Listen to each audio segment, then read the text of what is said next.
Ya, Assalamualaikum warahmatullahi wabarakatuh dan selamat sore saudara, kami hadir kembali menyapa Anda dalam Jendela Timur Sore untuk edisi hari ini akhir pekan Minggu 17 Februari 2013. Seperti biasa sejumlah informasi yang berasal dari beberapa daerah yang ada di kawasan timur Indonesia akan kami hadirkan untuk Anda. Bersama saya Hendra Bakti, inilah Jendela Timur Sore selengkapnya.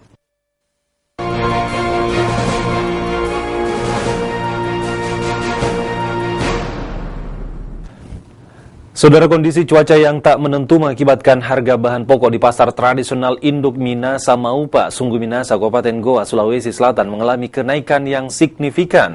Selain langka di pasaran, harga cabai rawit kalaupun ada, harga menembus hingga Rp35.000 per kilogram atau mengalami kenaikan sebesar Rp17.000 dari harga normal Rp18.000 per kilogram. Di pasar tradisional Minasa Maupa, Sungguh Minasa, Kabupaten Goa, Sulawesi Selatan, harga bahan pokok mulai mengalami kenaikan cukup signifikan. Salah satunya cabai rawit. Harga cabai rawit di pasar ini mencapai Rp35.000 per kilogram atau naik hingga Rp17.000 dari harga normal sekitar Rp18.000 per kilogram. Kenaikan harga ini mulai dirasakan pedagang sejak 2 hari terakhir, yang disebabkan kurangnya pasokan cabai dari daerah akibat terkendala cuaca buruk. 35.000 1 kilo sekarang. Dulu biasanya 18.000, 20.000 paling naik. Selain cabai, harga bawang putih juga ikut merangkak naik. Harganya menembus hingga Rp30.000 atau naik Rp12.000 per kilogram dari harga normal yang hanya Rp18.000. Meski telah mengalami kenaikan, harga bahan pokok ini diprediksi masih akan terus meningkat hingga kondisi cuaca kembali membaik. Eki Musakir, Makassar, Sulawesi Selatan.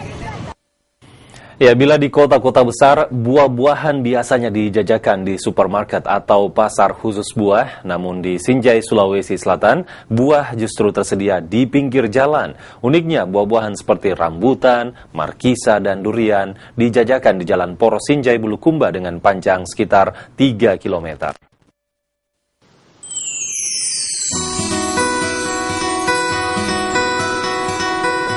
Desa Samaturwe, Kecamatan Telu Limpoe, Kabupaten Sinjai, Sulawesi Selatan, kini dikenal sebagai desa buah-buahan. Warga mendirikan ratusan rumah kecil untuk menjajakan buah seperti rambutan, markisa, dan durian. Lantaran lokasinya yang strategis karena merupakan rute penghubung sejumlah kabupaten di Sulawesi Selatan, pasar buah ini pun tak pernah sepi. Lantaran lokasinya yang strategis karena merupakan rute penghubung sejumlah kabupaten di Sulawesi Selatan, pasar buah ini pun tak pernah sepi pembeli. Untuk mendapatkan buah pilihan, calon pembeli bebas memilih tempat, karena tidak kurang dari 200 rumah kecil penuh buah berderet di pinggir jalan sepanjang 3 km. Selain warga Sinjai, Bulukumba, dan Kabupaten Bone, pembeli juga banyak berdatangan dari kota Makassar. Mereka mampir untuk mendapatkan buah untuk dinikmati sendiri atau dijadikan oleh-oleh.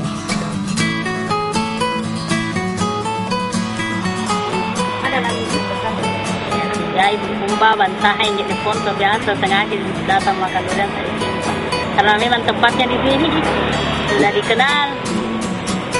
Bukanya 24 jam, Bu. Harga duriannya gimana? Ya tergantung besar kecilnya, Pak. Ada kalau besar ya agak mahal juga. Antara berapa sampai berapa harganya? Kalau harga otong itu, Pak, yang paling rendah 50 lah. Paling mahal? Paling mahal 1,5. Tapi kalau yang kayak sana besarnya itu ya biasa 3,5. 350.000. Iya. Sehari Ibu dapat berapa, Bu? Dapat itu lah. Kebanyakan yang datang beli, yang singgah? Pegawai, orang lewat mau ke Makassar. Kalau itu udah. Ini pasar buah sudah lama, Bu, atau gimana? Ya, sudah lama. Sudah lama.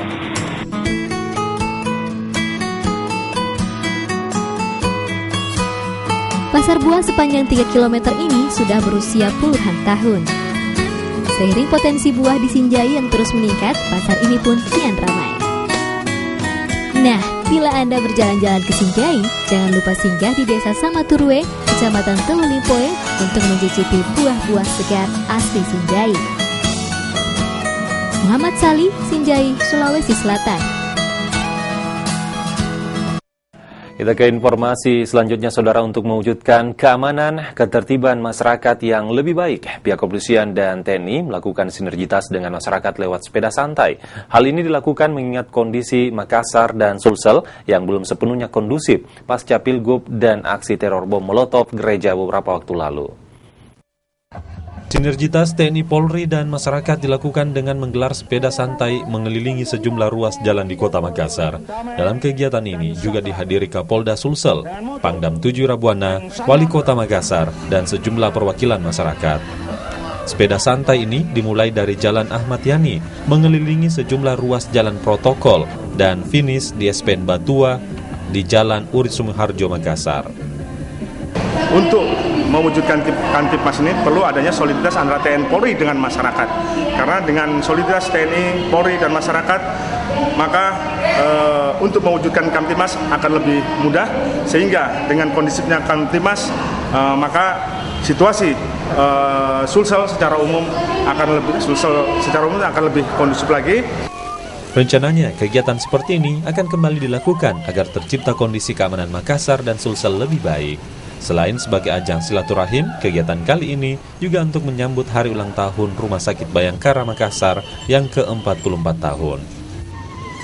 Eki Musakir, Makassar, Sulawesi Selatan. Ya, Saudara, informasi lainnya akan kami hadirkan setelah jeda pariwara berikut ini. Di antaranya, pasca pelemparan bom Molotov di sejumlah gereja di Makassar, Sulawesi Selatan, aktivitas peribadatan umat Nasrani kembali berjalan normal. Kami hadirkan sesaat lagi.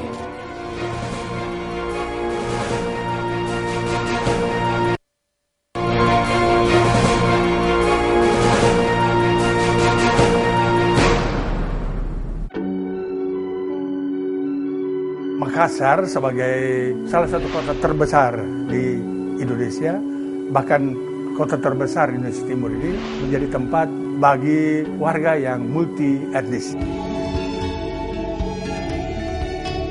Di sinilah ada budaya yang menyebabkan para pendatang itu senang di sini. Di sini ada budaya pace, yaitu rasa iba, rasa sayang kepada sesama manusia. Makassar ke masa depan bukan ilusi dan bukan impian, tetapi suatu kenyataan yang bakal hadir secara sungguh-sungguh.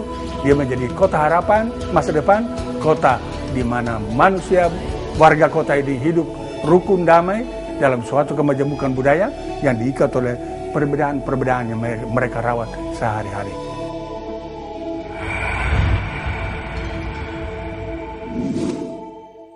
Sinsei Tongji Medistra Makassar didirikan oleh Rumah Sakit Tongji Medistra di Tiongkok. Sinsei Tongji Medistra Makassar adalah klinik ternama dengan konsultan yang berpengalaman yang telah lama menetap di Sinsei Tongji Medistra Makassar dengan memakai metode pengobatan 2+3 telah terbukti mampu membersihkan racun dalam tubuh dengan hasil cepat, memperlancar peredaran darah dan memperbaiki fungsi-fungsi organ tubuh. Metode 2+3 terbukti ampuh mengobati berbagai macam penyakit. Saat ini negara yang maju seperti Amerika, Jepang, Singapura telah mempelajari metode 2+3 ini. Metode yang baru ini dapat menghasilkan hasil yang bagus dalam waktu yang singkat, cepat dan tidak ada efek samping, dan setelah sembuh tidak mudah kambuh lagi, terutama untuk pengobatan kanker payudara, tumor, gagal ginjal, diabetes mellitus, dan penyakit nyeri lainnya.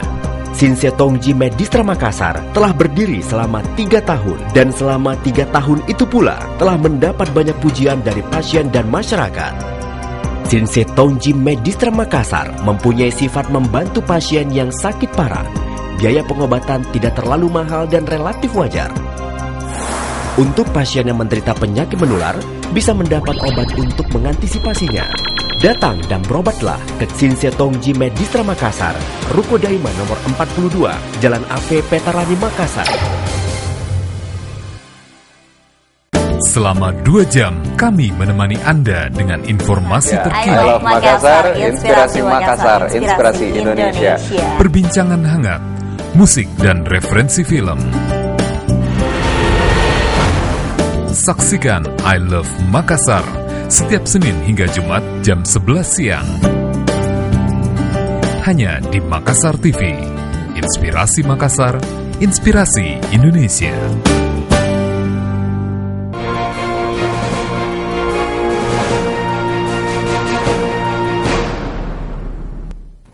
Ya, saudara, pasca pelemparan bom Molotov di sejumlah gereja di Makassar, Sulawesi Selatan, aktivitas peribadatan umat Nasrani kembali berjalan normal seperti biasanya di setiap minggu pagi. Sementara pengamanan di seluruh gereja di Makassar masih terus dilakukan aparat kepolisian dari jajaran Polrestabes Makassar dan Polda Sulselbar. Aktivitas ibadah umat Nasrani dari pantauan di sejumlah gereja di Makassar kembali berjalan normal dan proses peribadatan ibadah minggu pagi berjalan seperti biasanya. Salah satunya di Gereja Toraja di Jalan Dirgantara, Makassar. Aktivitas peribadatan di tempat ini tampak puluhan jemaat Gereja Toraja tetap hikmat menjalani ibadah minggu. Mereka pun merasa tidak terganggu dengan adanya teror bom Molotov di gereja ini. Kita bersyukur dan menganggap peristiwa-peristiwa yang sudah lalu itu sebagai hal yang biasa. Kita selaku umat Kristiani mendoakan supaya mereka itu bisa sadar dan menyadari bahwa perbuatan mereka adalah tidak baik dan mengganggu sesama, dan itu tidak baik di hadapan Tuhan. Meski berjalan normal, namun penjagaan di seluruh gereja di Makassar hingga saat ini masih terus dilakukan. 2 hingga 3 personil keamanan dari Polrestabes Makassar dan Polda Sulselbar ditempatkan di 126 gereja di Makassar hingga batas waktu yang belum ditentukan. Sementara itu, pihak Polda Sulselbar masih terus mendalami kasus teror bom Molotov ini. Hingga kini, mereka telah memeriksa sekitar 10 saksi serta mempelajari rekaman CCTV yang sempat merekam para pelaku pemboman. Barang bukti sudah diamankan oleh pihak penyidik. Untuk saksi-saksi sudah ada lebih 10 yang diperiksa sebagai saksi terkait permasalahan kasus teror bom ini, bom Molotov ya. Sebelumnya pada Kamis 14 Februari 2013 lalu, 3 gereja di Makassar, masing-masing Gereja Toraja di Jalan Gatot Subroto, Gereja Kristen di Jalan Samion, dan Gereja Toraja di Jalan AP Veterani dilempari bom Molotov oleh orang tidak dikenal. Tidak hanya itu, bahkan pada Minggu 10 Februari lalu, 2 gereja di Makassar juga dilempari bom Molotov, masing-masing Gereja Tiatira di Jalan Malengkeri dan Gereja Toraja di Jalan Dirgantara. Selama sepekan terdapat 5 gereja yang dilempari bom Molotov. Sedangkan Sabtu sore kemarin, teror terhadap gereja juga kembali terjadi, yakni di Gereja Toraja di Jalan Gunung Nona, Makassar. Eki Musakir, Makassar, Sulawesi Selatan. Ya, untuk memperbaiki hubungan harmonis antar umat beragama pasca rentetan aksi pelemparan bom Molotov di 5 gereja berbeda beberapa waktu lalu, Wali Kota Makassar Ilham Arif Sirajuddin menggelar pertemuan dengan tokoh agama di Rumah Jabatan Baruga Anging Mamiri, Makassar, Sabtu malam. Pertemuan ini digagas oleh Wali Kota Makassar Ilham Arif Sirajuddin dan dihadiri Kapolrestabes Makassar Kombes Polisi Yosep Wisnu Sanjaya dan Dim Kodam 7 Wirabuana Letkol Infantri Kiryawan, Kepala Departemen Agama Makassar Wahid.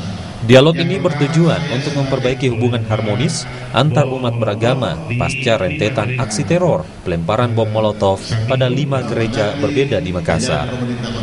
Himbauan kami semua di sini bahwa kita tetap konsisten menjaga keharmonisan itu sehingga gereja yang ada akan menjadi tanggung jawab semua, bukan cuma gereja, semua sarana ibadah menjadi tanggung jawab kepada masyarakat ya, bersama aparat untuk menjaga. Untuk penyelesaian kasus ini, pihak kepolisian sampai saat ini masih terus melakukan penyelidikan dengan mengumpulkan saksi-saksi untuk dapat segera mengungkap pelaku. Mempertajam lagi saksi-saksi, kemudian juga dari hasil rekaman CCTV. Ya. Mudah-mudahan kita kepolisian dengan tim khusus bisa mengungkap siapa tersangka daripada pembunuhan bom Molotov terhadap beberapa gereja. Masalah keamanan diharapkan bukan hanya menjadi tanggung jawab penuh pihak kepolisian, namun diharapkan menjadi peran bersama antar umat beragama untuk saling menjaga situasi. Arik Tirtana, Andri Reski, Makassar, Sulawesi Selatan. Kita beralih ke informasi lainnya, Saudara. Kepolisian Makassar hingga saat ini masih terus mengusut peluru nyasar yang mengenai bocah 1 tahun di Jalan Bajigau, Makassar. Kepolisian pun masih mengumpulkan informasi terkait kegiatan di sekitar lokasi saat peristiwa peluru nyasar terjadi. Kasus peluru nyasar yang menimpa bocah berusia 1 tahun, Fatir Muhammad, hingga saat ini masih terus diselidiki pihak kepolisian Makassar, Sulawesi Selatan.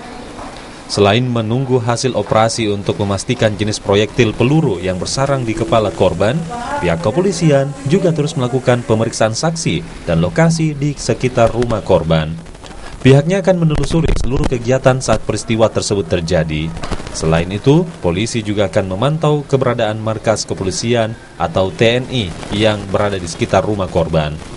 Untuk saksi-saksi yang di TKP sudah diperiksa, namun memang pada saat itu di sekitar situ menurut informasi tidak ada kegiatan-kegiatan yang menonjol, sehingga kenapa bisa sampai peluru itu nyasar, kalau memang itu peluru, makanya ini perlu dilakukan pendalaman dan pemeriksaan saksi-saksi yang ada lagi di sekitar TKP tersebut. Hingga kini korban peluru nyasar masih terus mendapatkan perawatan di ruang ICU Rumah Sakit Wahidin Sudirohusodo Makassar. Pihak dokter masih menunggu kondisi korban sebelum dilakukan operasi pengangkatan proyektil peluru. Fatir Muhammad merupakan korban peluru nyasar yang terjadi pada 1 Februari lalu. Meski telah dirawat lebih dari 2 pekan, namun proyektil peluru belum bisa diangkat akibat kondisi trombosit korban belum stabil. Eki Musakir, Makassar, Sulawesi Selatan. Ya, maraknya kasus peluru nyasar di Indonesia, khususnya Sulawesi Selatan, dinilai beberapa pakar hukum merupakan terlalu banyaknya kepemilikan senjata api di Indonesia dan diharapkan penyebaran surat izin senjata api lebih diperhatikan oleh pihak yang bertanggung jawab. Pasca tertembak peluru nyasar, Fatir, bocah 1 tahun di rumahnya Jalan Bajigau, Makassar, Sulawesi Selatan, mendapat beberapa tanggapan dari pakar hukum. Salah satunya Todung Mulia Lubis. Pakar hukum ini menilai peluru nyasar yang bersarang di kepala Fatir ini tidak lepas dari bebasnya penyebaran surat izin untuk menggunakan senjata api oleh kepolisian. Seharusnya polisi membatasi surat izin penggunaan senjata api. Penembakan yang nyasar ini adalah bagian dari satu fenomena yang lebih besar, yaitu kepemilikan senjata api yang cenderung bisa disalahgunakan, yang akan menimbulkan keresahan dan menimbulkan banyak sekali korban yang tidak perlu nantinya. Harapan besar masyarakat peristiwa ini betul-betul bisa diungkap, diusut dan pelakunya bisa diproses ya. Siapapun dia, apakah dia orang biasa apalagi aparat. Diharapkan kasus peluru nyasar ini tidak terjadi lagi dan pihak kepolisian lebih terbuka dalam mengungkap kasus yang terjadi di Makassar, Sulawesi Selatan ini. Rama Pratama, Ihsan Musin, Makassar, Sulawesi Selatan. Sesaat lagi akan hadir informasi terkait dengan geng motor kembali menyerang pemukiman warga dan merusak motor yang terparkir di halaman rumah. Kami hadirkan selengkapnya usai jeda pariwara berikut ini.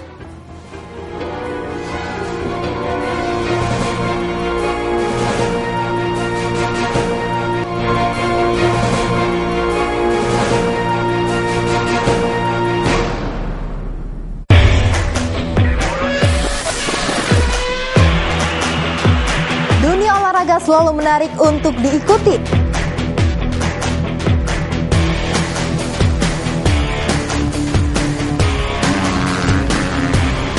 Sportivitas, ketegangan,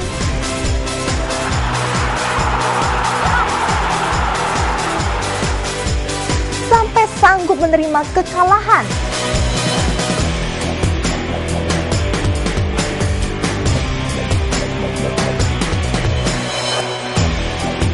Di sini kamu dapatkan informasi lengkap dalam dan luar negeri.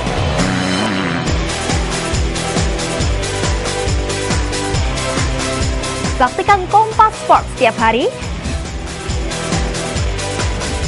Kompas, inspirasi Indonesia.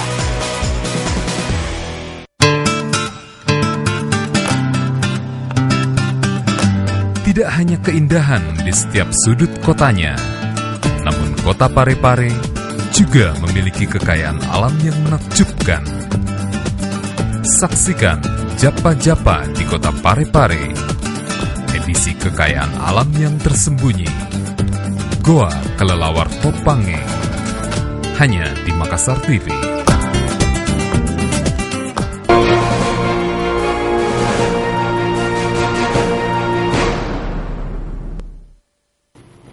Terima kasih Anda masih bersama kami dalam Jendela Timur Sore. Saudara, aksi komplotan geng motor kembali menyerang pemukiman warga dan merusak motor yang terparkir di halaman rumah. Aparat kepolisian yang menggelar razia menangkap pelaku yang hendak kabur. Hasilnya, polisi mengamankan senjata tajam jenis busur dari tangan pelaku yang diduga hendak digunakan saat menyerang warga. Aksi penyerangan yang dilakukan komplotan geng motor ini merusak sejumlah motor yang terparkir di halaman rumah warga. Pelaku juga memukul sejumlah warga yang berada di lokasi. Akibatnya, sejumlah motor rusak parah, serta sejumlah warga luka akibat dikeroyok pelaku.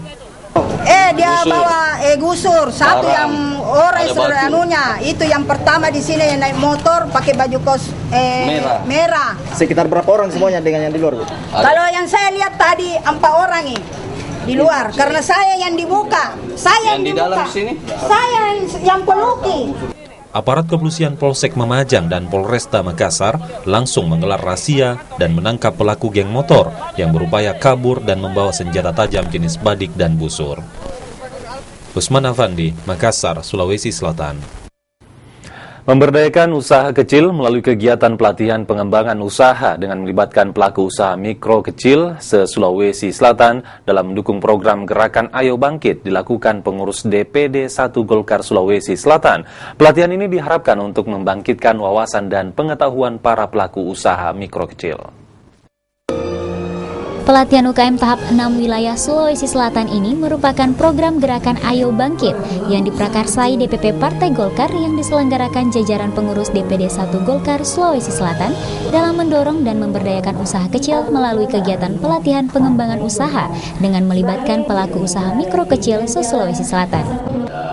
Pelatihan UKM tahan 6 wilayah Sulawesi Selatan yang diselenggarakan di Gedung Lamaca di Universitas Negeri Makassar Sabtu 16 Februari 2013 yang bertema Bangkit Usaha Kecil yang diharapkan melalui program ini membantu usaha kecil dalam meningkatkan wawasan pengetahuan para pelaku usaha mikro kecil se-Sulawesi Selatan.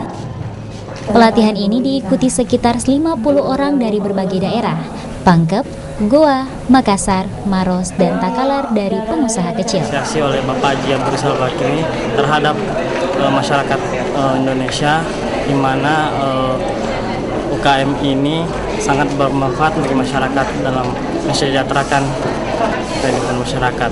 Terus kedepannya itu gimana? Kedepannya mudah-mudahan setelah dilaksanakan GAB ini yang telah berlalu sampai sekarang itu mudah-mudahan menjadi embrio bagi para pengusaha untuk selalu berkembang ke depannya. Pelatihan UKM tahan 6 ini yang dibuka langsung fungsionaris DPD 1 Golkar Sulawesi Selatan Muhammad Yakin Pajalangi mengharapkan usaha kecil ini bisa berkembang dalam menjalankan usahanya. Golkar dalam rangka menciptakan peluang dan peningkatan kapasitas usaha, termasuk sebenarnya peningkatan skill. Sementara salah seorang peserta pelatihan kecil, Adi, berharap dengan adanya pelatihan ini bisa membantu dirinya untuk menjalankan bisnisnya dengan sukses. Nah, pelatihan di sini sesuai dengan pendataan kakak kemarin yang didata di Kabupaten Maros. Itu kita mau belajar bagaimana mengembangkan usaha kecil ini secara baik, secara menyeluruh kepada masyarakat. Kayak gitu mungkin penambahan. Harapannya sendiri gimana? Harapan saya mudah-mudahan melalui pelatihan ini saya bisa lebih sukses, lebih belajar. Selain itu, para peserta juga rencananya akan mendapatkan bantuan dari Ketua Umum DPP Partai Golkar Abu Rizal Bakri sebagai tambahan modal usaha. Wahyu Ruslan, Ihsan Musin, Makassar, Sulawesi Selatan. Ya, saudara, suasana perayaan Imlek masih terasa di sejumlah kelenteng, seperti di Kelenteng Kuangkong, Jalan Sulawesi, Makassar. Puluhan etnis Tionghoa menggelar sembahyang untuk memanjatkan doa agar dikaruniai kesehatan, kebaikan, dan rezeki. Puluhan masyarakat Tionghoa yang memeluk kepercayaan Konghucu memadati kelenteng Kuangkong di Jalan Sulawesi, Makassar. Masyarakat Tionghoa ini rutin menggelar aktivitas sembahyang untuk memanjatkan doa kepada dewa untuk diberi kesehatan, kebaikan, dan rezeki yang lancar di tahun ular ini. Bahan-bahan sesajian seperti buah-buahan dan kue-kue nampak disediakan etnis Tionghoa ini sebagai pelengkap sembahyang. Puncak perayaan Imlek atau lebih dikenal dengan Cap Gome akan dirayakan pada 24 Februari mendatang. Beberapa acara dan kegiatan pun telah diagendakan guna menyemarakkan kegiatan ini. Arif Tirtana, Makassar, Sulawesi Selatan. Informasi lain, saudara, jelang bergulirnya Indonesia Premier League musim ini, manajemen PT Pak Golona Sulawesi Mandiri melaunching pemain dan jersey tim PSM Makassar untuk mengarungi IPL musim 2013-2014. Guna memberikan semangat dan tampilan baru kepada para pemain PSM Makassar untuk mengarungi musim Indonesia Premier League musim 2013-2014, manajemen PT Pak Golona Sulawesi Mandiri melaunching pemain yang akan membela tim Juku Eja di kompetisi IPL musim ini. Selain pemain, juga diperkenalkan 3 jersey yang nantinya akan digunakan oleh para pemain PSM Makassar dalam melakoni setiap pertandingan yang dijalani.